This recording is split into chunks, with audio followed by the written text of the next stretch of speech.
The apartment may suit your convenience, but I doubt whether it'll fit your convictions. It's the Royal Suite. Royal Suite? Oh, just a minute. Comrades, I warn you. If it gets out in Muscat that we stay in the Royal Suite, we'll get into terrible trouble. We just tell him we had to do it on account of the safe. That's a perfect excuse. There was no other safe big enough. That's right. That's right. That's right. But of course, we could take out the pieces and distribute them in 3 or 4 boxes in the vault and take a small room. That's an idea, isn't it? Yes, that's an idea. But who said we have to have an idea? That's right. That's very good. Very good. Give us the Welcome to Season 2 of How Would Lubitsch Do It, a podcast in which we discuss the works of director Ernst Lubitsch, one film at a time. It's September 1920, and today I discuss Sumurun. Or do I? Come visit ernstcast.com if you'd like show notes, resources as to where you might find the films we'll be discussing, or just to say hi.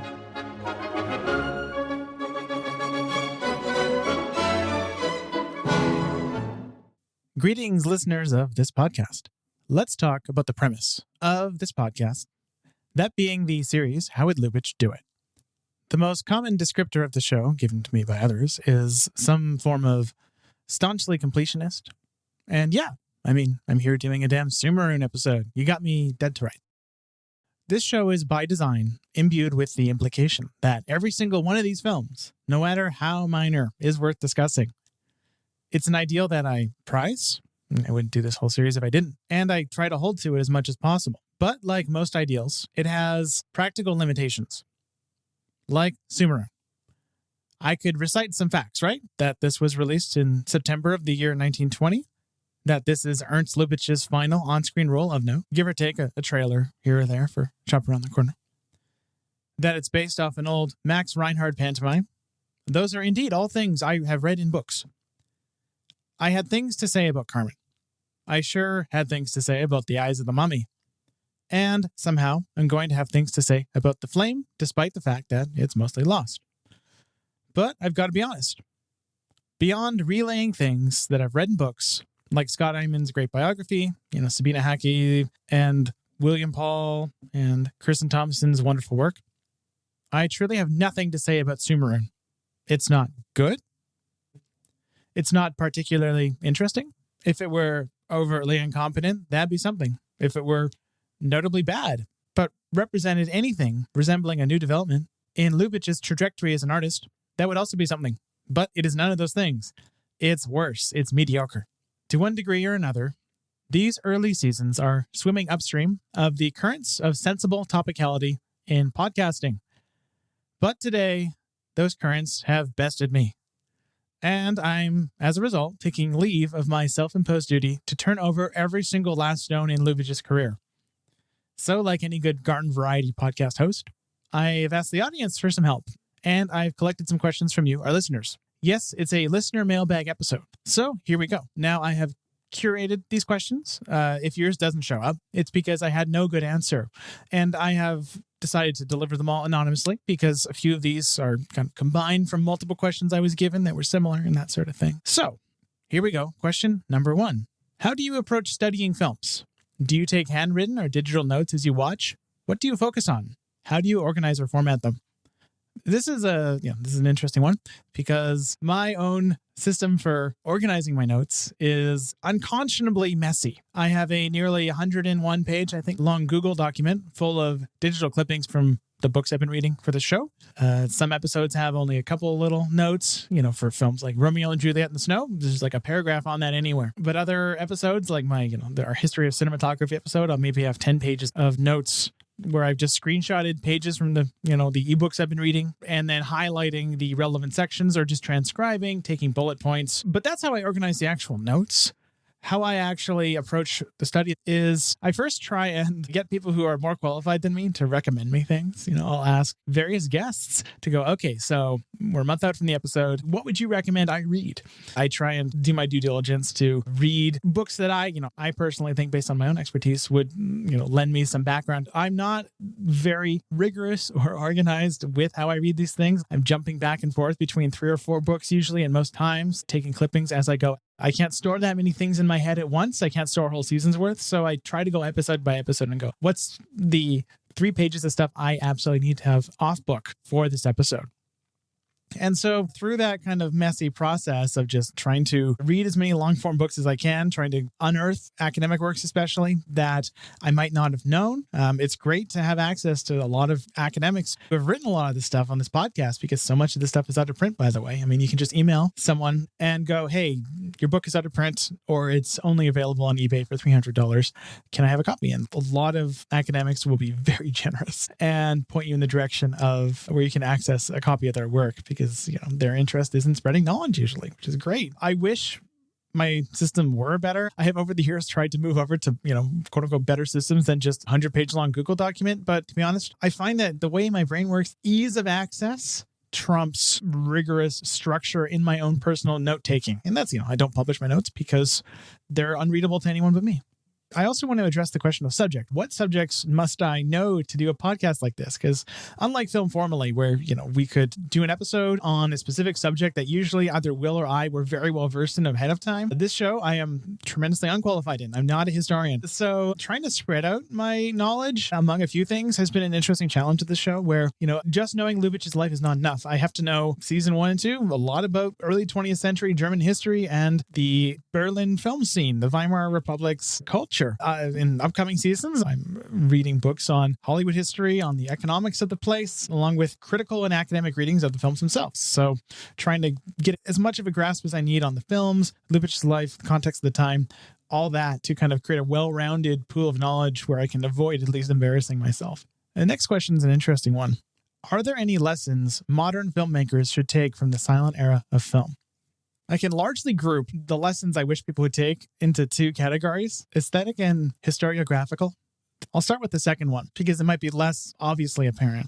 Learning about how we approach our history from both an artistic and a moral standpoint, I think, is a fraught thing. Part of what I've been personally trying to avoid with this podcast is whenever we touch upon some inequity from 100 years ago, to not just declare moral superiority over the thing, and simultaneously not to minimize historical wrongs. I've heard my fair share of both. There's the old canard of those were just the times, the way they did it at the time. And then there's the other canard of spending a whole podcast episode with the seeming goal of just going, hey, look at me. I am in this time. I am superior to people at that time because of X, Y, and Z.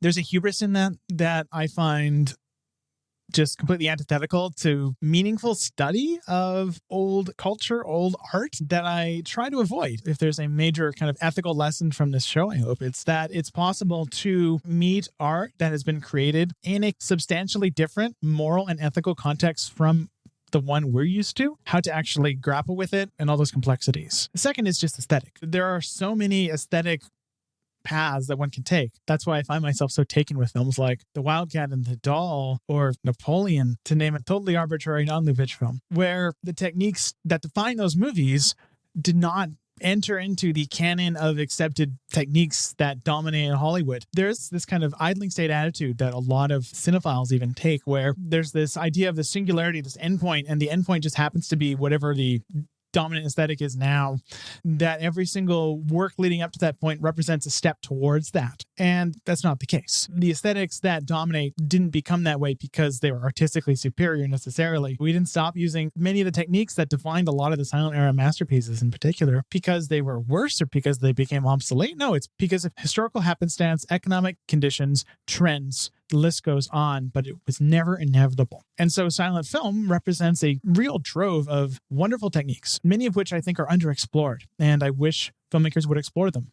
Now, I could say the same thing about, like, for example, digital cameras. I think that they opened up a whole new set of techniques that were not available to anyone up to this point that are also underexplored. And it's not that I'm pro-silent film. I am pro-underexplored techniques that we should explore more. This next question is a lengthy one. One thing that you and your guests have remarked on in the show are the occasional leaps and bounds that Lubitsch seems to make in those early films, perhaps most significantly with a film like The Oyster Princess. But you've similarly noted many gaps in knowledge as a result of numerous lost Lubitsch films, gaps that might otherwise help us understand more clearly the arc of his development. Have you come across any useful scholarship that has tried to reckon with some of these gaps? So this is a fascinating one, and the answer for most of the Berlin films is that mostly I haven't. And this does get at some of the limitations of this podcast, it being kind of the survey course of podcasts about Lubitsch.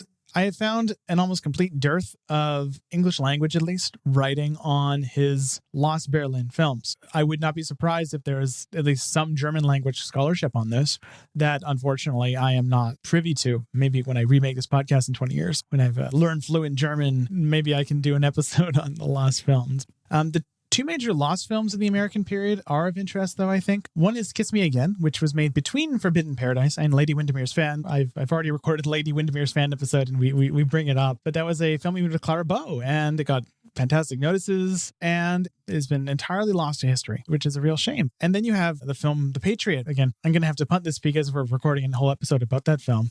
But based on the trailer and what I have heard about the one reel that exists of the film, at least the one reel I know someone who has it, there is a lot of camera movement in it, and it also represents a return to the epics that Lubitsch was making at this time.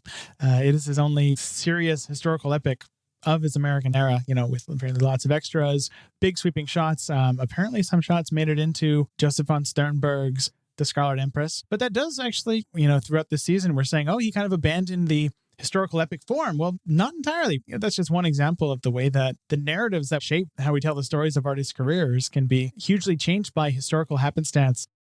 Next question. Book recommendations, history of cinema, or even books to help non-film scholars learn more of the technical side of filmmaking. I come from a cinematography background, of course, and so these books definitely lean on the visual side of things. A few I want to highlight that I've been reading recently or using as a reference for this show. I do want to mention my two favorite cinematography books, technique of cinematography books ever, and those are The 5 C's of Cinematography by Joseph V. Mascali and Painting with Light by John Alton. They are both mid-century primers on cinematography technique from explicitly an industry cinematographer's point of view. They mix theory of things like composition, of lighting. John Alton's book has a fantastic chapter on the theory of lighting with breakdowns of what at the time were just the standard, basically, here's how you do it, folks. But now, 60, 50 years hence, both those books have great historical value as a snapshot in time of how movies were made at a certain point in time, which is, the mid-century in Hollywood. So those are fantastic, both from a standpoint of, okay, here are some of the basic fundamental principles of theory that are kind of perennial. And here's how two industry people from the mid-century thought of it and the context in which all that occurred. I also want to recommend Patrick Keating's two major works on cinematography, one on lighting, one on camera movement. You can find information about those on our resources page. I also want to recommend a book called Color Mania that was recommended to me recently, and I just found it incredible. You can find it on filmcolors.org. It's a history of the material aspect of color photography. It's a fantastic primer on the science and the artistic implications of color in film stocks. Aside from that, I'm always updating the resources page on ernstcast.com with books that I think are of particular relevance to this show. I've recently added work by folks like Kirsten Thompson and Pierre Labuza, so that's probably enough for anyone at this point, hopefully. If you could go back and restart the podcast from scratch, what would you change? What is the hardest part of running the show? If my honest answer is the editing. That's why I brought on a couple of very talented editors this season to help me along with that. So the editing has thankfully gotten easier. But, my more interesting answer probably is that every time I release an episode, people have a habit of sending me new information, which is amazing that people listen to it and go, hey, Devan, here's something of interest. It's incredible and I've learned so much. But at the same time, I'm like, oh, sometimes I wish I had this information before I recorded. So in a funny way, the very thing that makes this show so rewarding for me personally, which is the learning experience, is the most frustrating thing. I kind of go, okay, I wish this could be the first draft, and then I could spend another year of my life doing the final product. But unfortunately, our time here is finite. So I got the one shot. The last question I got from actually two people, but I'm going to choose this wording because I think it's the most honestly brutal. Is this show a money pit? The question of monetizing a podcast is an interesting one to me because we tried to do it with Film Formally. And it actually, as far as those things go, considering the size of the podcast, it wasn't bad. We did a Patreon and everything. But what I personally found is that as soon as there is a financial aspect to the podcast, you start to have to think of it differently, right? Your decision-making process changes. You not only have to go, okay, what's the most interesting possible thing for me as a human? No, it's the classic blunder of anyone looking to monetize their hobby. It's no longer about, okay, what's the most interesting? What's the way that this can entertain me the most? It's how can I make this worth the time, right? I work as a colorist. I am saying yes or no to gigs based on, is the money worth my time? And so with this podcast, I made a decision early on to barring some wild success where this thing, dwarfs all my other life's achievements, which, no river short enough can't have a bend, but I doubt it. I will not make any moves or attempts to monetize this podcast either through advertisements or Patreon. Now, again, this is not a promise, but a description of my intent when going into it. The show was born out of a bit of artistic frustration, one might say. Like any working artist, you go through periods where, you work on a few projects in a row that are strictly to keep the lights on, to pay rent, and you start to go, well, I'm just a hired gun now. Am I actually doing what I want with my time? And I just went, okay, I want to put something out into the world that is interesting to me and that is good, that has value, and moreover, is not something anyone else is likely to put out. If I can pay tribute to one of my favorite artists while doing that, great. And I thought the best way to do that would be to totally divorce it from any questions of income, right? The bargain of that is I say yes to a couple more color gigs, teaching gigs that I wouldn't have otherwise maybe said yes to. My monetization of the show is me just being a bit more mercenary with my other work occasionally. So yes, the show is a money pit, but to me, part of what makes it interesting is that I'm making all these decisions. Again, I'm doing a darn Sumurun episode. I'm starting with 2 seasons of some of the most obscure films I think probably ever to be podcasted. And I don't know if I would have made those decisions if not for that first guiding impulse, which is, okay, I'm not going to try and optimize this for audience. I'm not going to try and optimize this for financial reasons. I'm going to optimize this for my own entertainment and what I personally think is the most interesting self-expression to put out into the world. And if that means creating some weird esoteric episodes in the middle of the most fraught season, fraught in the sense of the movies being of the most, in my opinion, at least questionable value sometimes, so be it. That's great. It's my podcast and everyone else has to deal with it. And I like it that way.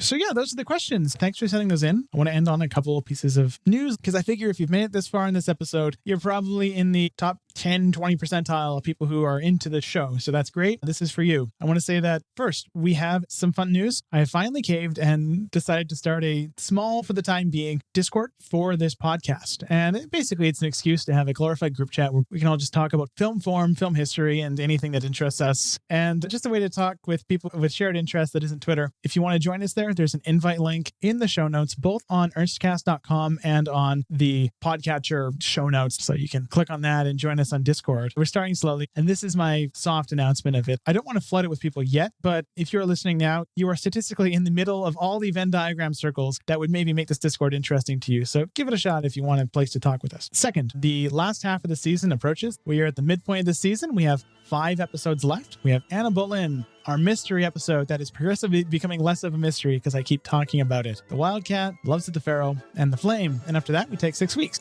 I am hugely looking forward to the second half of the season. We have a few episodes in a row that I think are among the best I've ever recorded. I'm so happy with them. I'm incredibly excited to share them. I cannot wait to explore the rest of Ernst Lubitsch's Berlin era with all you folks. So with that, I say see you later, and thank you for joining us for our first and maybe only Q&A episode. Next week, Paul Cuff joins us to discuss Anna Boleyn. Head over to www.ernstcast.com for links to the various public domain films we'll be discussing this season and other resources such as show notes. How Would Lubitsch Do It is a production of Moving Image Agency. If you enjoyed this episode, please rate and review us on whatever podcast service you happen to use. We'd like to acknowledge that this podcast was produced on the unceded territory of the Musqueam, Squamish, and Tsleil-Waututh peoples.